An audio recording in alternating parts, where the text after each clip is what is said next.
இறைமகன் இயேசு சொல்றார், ஏன் ஸ்டாலினை போய் ஏன் பார்த்த? நான் என்ன செய்யணுங்கிறது எல்லாரையும் எனக்கு எழுதி விடுறான். ஆஹா, பல்லு 8 மணிக்கு வளர்க்கணும், சொல்லக்கூடாது. ஆஹா, அந்த சட்டை போடாத, இந்த சட்டை போடு. ஏன் நீ வெள்ளை சட்டையை போடுற? இது எல்லாம் என்னடா கடன் வாங்கி மூளைங்கிறது எனக்கு இருக்குது. எனக்கு இவன் கடன் வாங்கி வேலை செய்யறவனுக்கு நான் ஸ்ட்ராட்டஜிஸ்ட் வச்சுட்டு வேலை செய்யறான்லடா. நான் எனக்கு இருக்கிற சிந்தனைக்கே வேலை செய்ய ஆள் இல்லை, கூட்டம் இல்லை.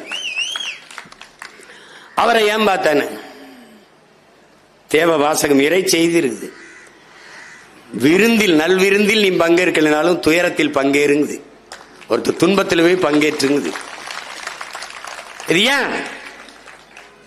துயரத்தில் பங்கேற்கும் போது இதேபோல் துயரம், இதேபோல் துயரத்தை, இதேபோல் துயரம் நமக்கும் நடக்கும், இதேபோல் துயரத்தை நாமும் கடக்க வேண்டும் என்பதை அது படிப்பிக்குங்கிறார் இறைமகன் இயேசு. உனக்கு புரியுதுன்னு நினைக்கிறேன். அதனால அரசியல் நிலைப்பாடு, அரசியல் கோட்பாடு வேறு, கருத்து முரண் வேறு, மானுட வெறுப்பு வேறு, மானுட பற்று வேறு. ரெண்டையும் போட்டு குழப்பிக்க கூடாது.